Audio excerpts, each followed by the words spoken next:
Oman আ'রাদা আন যিকরি ফাইন্না লাহু মাঈশাতান যানকা। যে ব্যক্তি আমার স্মরণ থেকে মুখ ফিরে নেবে, আমি তার জীবনকে সংকীর্ণ করে দেব, অর্থাৎ তার জীবন যাপন করা অতি কষ্টদায়ক হয়ে যাবে। সম্মানীয় সুধী, আপনাকে বলি, আজ এখানে আমরা অনেক মানুষ আছে, কারো 40, কারো 50, কারো 80, কারো অনেক কম, কারো 10। আপনি একবার বলুন তো, আজ আপনি এই 40টা বছর পার করে ফেললাম, কেউ 50টা বছর পার করে ফেললাম, কেউ 80টা বছর পার করে ফেললাম, এখন পর্যন্ত আমরা কোরআনটা খুলে পড়তে পারি না, আমরা কোরআনটা খুলে দেখলাম না ওই কোরআনের মধ্যে কি নির্দেশ আমার আপনার জন্য আমাদের নবী লিখে গেলেন, আমাদের নবী বলে গেলেন। এই কোরআন এবং হাদিসের মধ্যে কি বললেন আমি আপনি পড়তে জানি না, আমার আপনার বয়স 80। বলুন, এটা অধঃপতন নয় তো আর কি? সম্মানীয় সুধী, তাই তো আল্লাহ নবী বলেছেন, তারাকতু ফীকুম আমরাইন লা তাযিল্লু মা তামাশশাকতুম বিহিমা কিতাবুল্লাহি ওয়া সুন্নতি। হে মুসলমান, তোমরা দুইটি জিনিসকে ধরো, এক হলো কিতাবুল্লাহ, আল্লাহর কোরআন, আর দ্বিতীয়টা হলো আল্লাহর নবীর হাদিস। এই দুইটা জিনিস যদি আমরা ধরতে পারি, ইনশাআল্লাহ আমরা কখনো পথভ্রষ্ট হব না।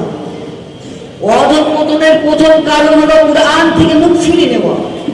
এবার আসুন অধঃপতনের দ্বিতীয় নাম্বার কারণ নিয়ে আলোচনা করি। অধঃপতনের দ্বিতীয় নাম্বার কারণ হলো দুনিয়ার ভালোবাসা। এই দুনিয়াকে বেশি ভালোবেসে ফেলেছি আমরা।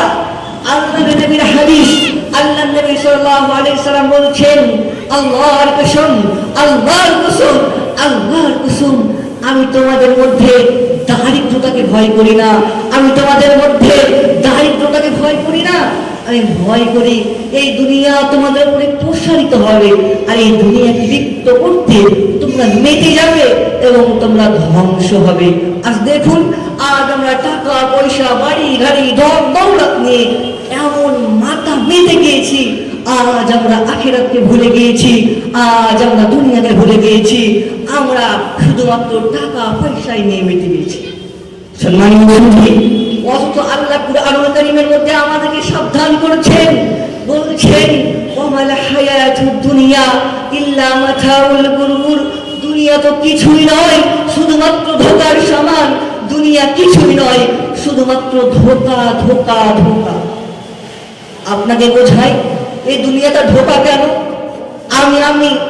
আমি বা আপনি ঘুমের মধ্যে ঘুমালাম, ঘুমানোর পরে স্বপ্নে দেখলাম আমি একটা টাকা পেলাম, টাকা পাওয়ার পরে একটা বিল্ডিং করলাম, বিল্ডিং করার পরে আমি অনেক কিছু করলাম। আমার এই স্বপ্নটা কতক্ষণ? এই স্বপ্নটা আমার ঘুম যতক্ষণ, আমার স্বপ্ন ততক্ষণ। অনুরূপভাবে এই দুনিয়াটা স্বপ্ন, এই দুনিয়ার স্বপ্ন যতক্ষণ আমার আপনার এই বিশ্বাস রয়েছে এই দুনিয়াটা আছে, এই নিঃশ্বাস বন্ধ হয়ে যাবে, এই দুনিয়াটাও ভেঙে চুর চুর হয়ে যাবে। হে মুসলমান, তুমি বলো অধঃপতন কি? অধঃপতন হলো এই দুনিয়ার ভালোবাসা, এই দুনিয়াকে বেশি ভালোবাসা। দুনিয়া অকারাহিয়াতিল মাউত, এই দুনিয়াকে বেশি ভালোবাসাই হলো অধঃপতন।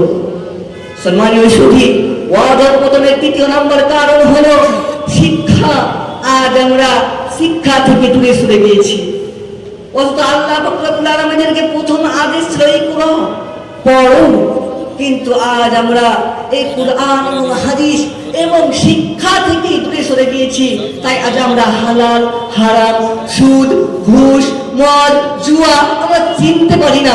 আমরা এখনো অন্ধকারে পড়ে রয়েছি, আমরা চোখ থাকতে অন্ধ, আমরা তো জানি না, পার্থক্য করতে পারি না হালাল হারামের মধ্যে। এটার একমাত্র কারণ হলো আমার আপনার মধ্যে শিক্ষা নেই। সম্মানীয় সুধী, অধঃপতনের চতুর্থ নম্বর কারণ হলো ঐক্যহীনতা। প্রথমে আমরা জানবো ঐক্যই হলো বল আর বিভক্তই হলো দুর্বল। আজ আজ মুসলমানরা গোত্র, দল, মাযহাব, রাজনীতিতে বিভক্ত হয়ে গিয়েছে, তাই তারা আজ দুর্বল। আল্লাহ পাক রব্বুল আলামিন আদেশ করে বলেছেন, ওয়াহতাসিমু বিহাবলিল্লাহি জামিআন ওয়া লা তাফাররাকু। তোমরা বিভক্ত হয়ে যেও না, তোমরা দলে দলে বিভক্ত হয়ে যেও না, তোমরা আল্লাহর রজ্জুকে শক্তভাবে ধরো। কিন্তু আজ আমরা গোত্র, দল, মাযহাব, রাজনীতিতে বিভক্ত হয়ে গিয়েছি, তাই আজ আমরা দুর্বল, আজ আমরা বিক্ষিপ্ত, সমস্যাগ্রস্ত এবং অধঃপতনের শিকার। এবার আসুন, এর থেকে দ্বিতীয় নাম্বার পয়েন্ট হলো প্রতিকার। এর থেকে বাঁচবো কি করে? এই অধঃপতনের হাত থেকে আমরা বাঁচবো কি করে? অধঃপতনের হাত থেকে বাঁচার একটাই পথ। দেখুন, অধঃপতন হয়েছে আমাদের কারণে। আজ আমরা শিক্ষা থেকে দূরে সরে গিয়েছি, কুরআন থেকে বিমুখ হয়ে গিয়েছি, সব দোষ আমাদের। একটা ছোটতে কবিতা পড়েছিলাম, মৌমাছি মৌমাছি কোথা যাও নাচি নাচি, একবারও দাঁড়াও না ভাই, ওই ফুল ফোটে বনে, যাই মতো আহরণে, দাঁড়াবার সময় তো নাই। ভাই বলুন তো, মৌমাছি বোঝেন তো? মৌমাছি, ওই মৌমাছি প্রাণীটাই এত ব্যস্ত, একটা একটা ফুল থেকে মৌমাছি মধু সংগ্রহ করে, আর মধু সংগ্রহ করে একটা চাক তৈরি করে। ওই চাকের মধুকে আপনি একটা তৃপ্তিকর খাবার পাই। মধুমাছি ওই রকমই একটা প্রাণী, প্রাণীটার নাম হলো মৌমাছি।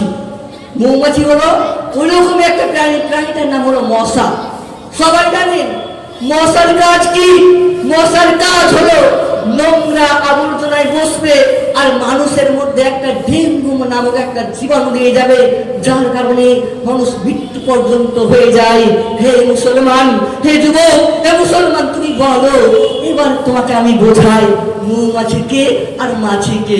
সম্মানীয় সুধী, আজকে আমাদের সমাজে এমন মানুষ আছে যারা শিক্ষা অর্জন করে, মেহনত করে, 8-9 বছর কুরআন হাদিস পড়ে, তারপরে সমাজের মধ্যে একটা কষ্টকর খাবার দিয়ে যায়। তারা কে? মৌমাছি। কিন্তু আজকের সমাজে এমনও আছে যে যুবক আজকে এই সমাজের মধ্যে নোংরা আবর্জনার মতো, মশার মতো নেশাদার দ্রব্য, মশার মতো সুদ, ঘুষ, মদ, জুয়াকে সমাজের মধ্যে ঢুকাতেই থাকছে। তারা মশার মতো আমাদের সমাজকে ধ্বংস করছে। এই মুসলমান, তোমার কাছে প্রশ্ন একটাই, তুমি কার মতো চরিত্রবান হবে? একটা মশার মতো না মাছির মতো? একটা মশার মতো নিজেকে তৈরি করবেন না একটা মৌমাছির মতো করবেন? যদি আপনি মৌমাছির মতো হতে পারেন, যদি আপনি মৌমাছির মতো হতে চান, আপনাকে পরিশ্রম করতে হবে।